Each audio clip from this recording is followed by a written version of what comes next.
ಎಲ್ಲರಿಗೂ ನಮಸ್ಕಾರ. ಕವಿತಾ ಕಿರಣಾಲೋಕಕ್ಕೆ ನಿಮ್ಮೆಲ್ಲರಿಗೂ ಮತ್ತೊಮ್ಮೆ ಸ್ವಾಗತ ಸ್ನೇಹಿತರೆ. ಈ ಅಧಿಕ ಮಾಸದಲ್ಲಿ ನಾನು ಮೊದಲೇ ಹೇಳಿರುವ ಹಾಗೆ ಪ್ರತಿ ಒಂದು ದಿನಕ್ಕೂ ಕೂಡ ಹೆಚ್ಚಿನ ಮಹತ್ವ ಇದೆ ಸ್ನೇಹಿತರೆ. ಹಾಗಾಗಿ ಈ ಅಧಿಕ ಮಾಸದಲ್ಲಿ ಅಮಾವಾಸ್ಯೆ ಬರ್ಲಿ, ಹುಣ್ಣಿಮೆ ಬರ್ಲಿ, ಮಂಗಳವಾರ, ಶುಕ್ರವಾರ, ಶನಿವಾರ, ಸೋಮವಾರ ತುಂಬಾನೇ ವಿಶೇಷವಾಗಿ ಮನೆಯಲ್ಲಿ ಪೂಜೆಯನ್ನ ಮಾಡಿ ಸ್ನೇಹಿತರೆ.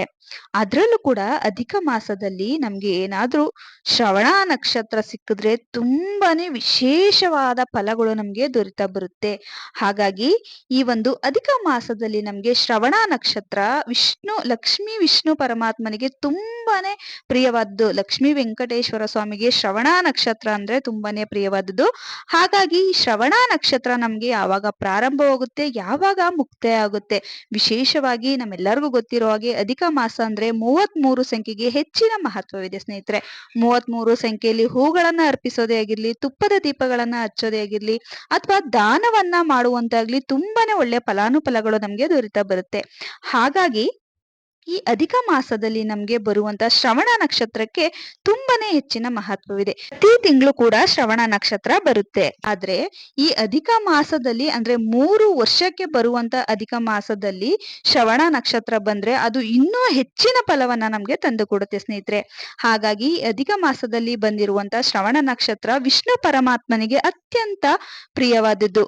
ಹಾಗಿದ್ರೆ ಈ ಶ್ರವಣ ನಕ್ಷತ್ರ ನಮ್ಗೆ ಯಾವಾಗ ಪ್ರಾರಂಭವಾಗುತ್ತೆ, 33 ತುಪ್ಪದ ದೀಪಾರಾಧನೆಯನ್ನ ನಾವು ಯಾವ ಸಮಯದಲ್ಲಿ ಹಚ್ಬೇಕು ಅಂತ ಇವತ್ತಿನ ಈ ವಿಡಿಯೋದಲ್ಲಿ ತಿಳ್ಕೊಳ್ಳೋಣ ಸ್ನೇಹಿತರೆ. ಶ್ರವಣ ನಕ್ಷತ್ರ ಪ್ರಾರಂಭವಾಗುವಂತದ್ದು ಜೂನ್ 5ನೇ ತಾರೀಕು ಶುಕ್ರವಾರ ಬೆಳಗಿನ ಜಾವ 3:47 ಪ್ರಾರಂಭವಾಗಿ ಇದು ಮರುದಿನ ಅಂದ್ರೆ ಶನಿವಾರ ಜೂನ್ 6ನೇ ತಾರೀಕು ಬೆಳಗಿನ ಜಾವ 6:04 ಮುಕ್ತಾಯ ಆಗುತ್ತೆ.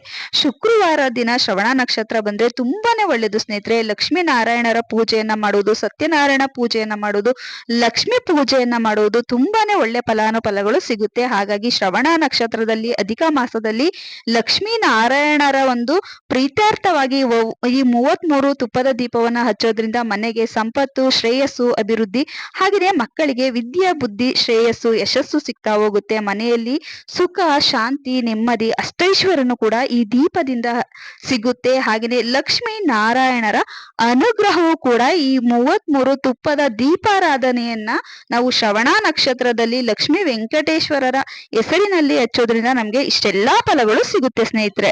ಈ ದೀಪವನ್ನ ಯಾವ ರೀತಿ ಹಚ್ಬೇಕು ಅಂತ ನೋಡೋದಾದ್ರೆ, ನಾವು ಎಲ್ಲಿ ಈ ದೀಪವನ್ನ ಹಚ್ತೀವೋ, ದೇವರ ಮನೆಯಲ್ಲಾದ್ರೂ ಸರಿ ಅಥವಾ ತುಳಸಿ ಕಟ್ಟೆ ಮುಂದೆನಾದ್ರೂ ಸರಿ, ನಾವು ಎಲ್ಲಿ ಹಚ್ತೀವೋ ಅಲ್ಲಿ ಲಕ್ಷ್ಮೀ ವೆಂಕಟೇಶ್ವರ ಸ್ವಾಮಿಯ ಫೋಟೋವನ್ನ ಇಟ್ಟು ಹೂಮಾಲೆಯನ್ನ ಅರ್ಪಿಸಿ, ಹೂಗಳನ್ನ ಏರಿಸಿ, ವಿಶೇಷವಾಗಿ ಮಲ್ಲಿಗೆ ಹೂಗಳು, ಹಾಗೇನೆ ದಾಸವಾಳದ ಹೂಗಳು, ಗುಲಾಬಿ ಹೂವು, ತುಳಸಿ ಮಾಲೆಯನ್ನ ಅರ್ಪಿಸಿ ನೀವು ಸಂಕಲ್ಪ ಪೂರ್ವಕವಾಗಿ ದೀಪ ಧೂಪವನ್ನ ಹಚ್ಚಿಡ್ಬೇಕು. ಹಾಗೇನೆ 33 ಈ ರೀತಿಯ ಮಣ್ಣಿನ ದೀಪಗಳನ್ನ ತಗೊಳ್ಳಿ. ಒಂದಿನ ಮುಂಚೆನೆ ಅದನ್ನ ನೀರಿನಲ್ಲಿ ಚೆನ್ನಾಗಿ ನೆನೆಸಿ.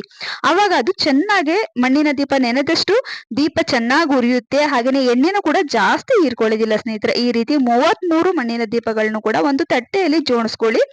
ಒಂದೇ ತಟ್ಟೆಯಲ್ಲಿ ಎಲ್ಲಾನು ಜೋಡಿಸ್ಕೋಬೇಕು ಅಂತ ಏನಿಲ್ಲ, 2 ತಟ್ಟೆಗೂ ಕೂಡ ಇಟ್ಕೋಬಹುದು. ದೀಪಗಳಿಗೆಲ್ಲದೂ ಕೂಡ ಅರಿಶಿಣ ಕುಂಕುಮವನ್ನ ಇಟ್ಟು ತುಪ್ಪವನ್ನ ಹಾಕಿ, ಬತ್ತಿಗಳನ್ನ ಈ ರೀತಿ ಹಾಕಿ ಹೂಗಳಿಂದ ಅಲಂಕಾರವನ್ನ ಮಾಡ್ಕೊಳ್ಳಿ ಸ್ನೇಹಿತರೆ.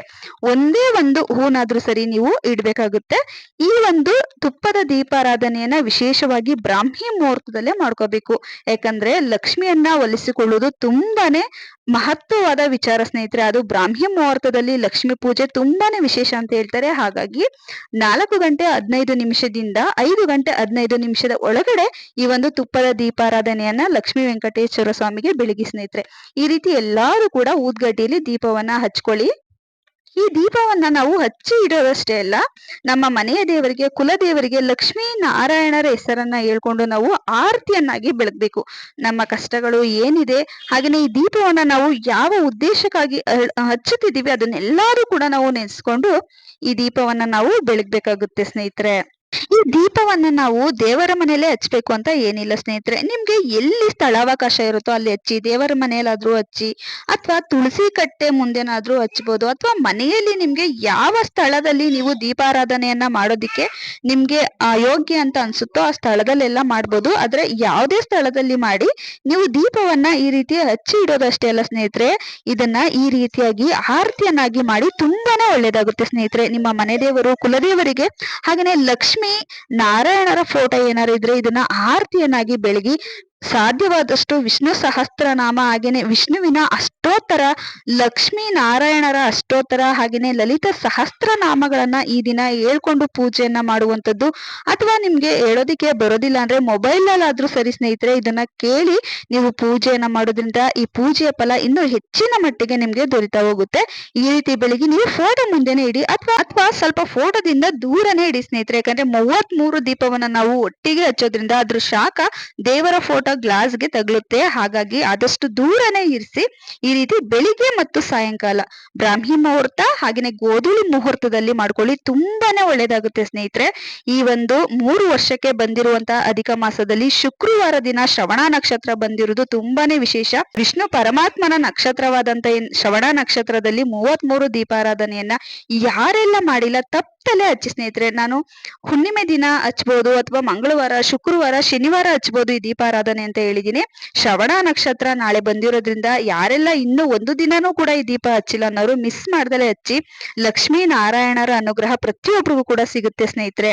ಶ್ರವಣ ನಕ್ಷತ್ರದ ಅಧಿದೇವತೆ ಸಾಕ್ಷಾತ್ ಶ್ರೀಮನ್ ನಾರಾಯಣ ಆಗಿರ್ತಾರೆ. ಆದ್ರಿಂದ ಅಧಿಕ ಮಾಸದ ಈ ನಕ್ಷತ್ರದ ದಿನದಂದು ವಿಷ್ಣು ಸಹಸ್ರನಾಮ ಪಠಿಸುವುದು, ಸತ್ಯನಾರಾಯಣರ ಪೂಜೆಯನ್ನ ಮಾಡುವುದು ಮತ್ತು ದಾನ ಧರ್ಮಗಳನ್ನ ಮಾಡುವುದು ಸಕಲ ಪಾಪಗಳು ಪರಿಹಾರ ಆಗುತ್ತೆ ಅಂತ ಹೇಳಲಾಗುತ್ತೆ ಸ್ನೇಹಿತರೆ. ಈ ಮಾಸದಲ್ಲಿ ಶ್ರವಣ ನಕ್ಷತ್ರದ ದಿನದಂದು ಇಡೀ ದಿನ ಉಪವಾಸವನ್ನ ಮಾಡಿ ನಾವು ವಿಷ್ಣುವನ್ನ ಆರಾಧನೆಯನ್ನ ಮಾಡೋದ್ರಿಂದ ಅಶ್ವಮೇಧ ಯಾಗ ಮಾಡಿದಷ್ಟು ಫಲ ದೊರೆಯುತ್ತೆ ಅಂತ ಧರ್ಮಶಾಸ್ತ್ರಗಳಲ್ಲಿ ಹೇಳುತ್ತೆ.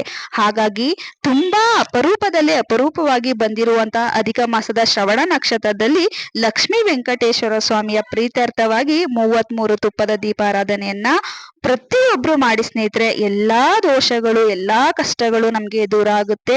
ಮನೆಯಲ್ಲಿ ಸುಖ, ಶಾಂತಿ, ನೆಮ್ಮದಿ, ಅಷ್ಟೈಶ್ವರ್ಯ ಅನ್ನೋದು ಲಭಿಸ್ತಾ ಬರುತ್ತೆ. ಹಾಗೇನೆ ಮನೆ ದೇವರ, ಕುಲದೇವರ ಆಶೀರ್ವಾದನೂ ಕೂಡ ಈ ದೀಪವನ್ನ ಹಚ್ಚೋದ್ರಿಂದ ನಮ್ಗೆ ಸಿಗುತ್ತೆ ಸ್ನೇಹಿತರೆ.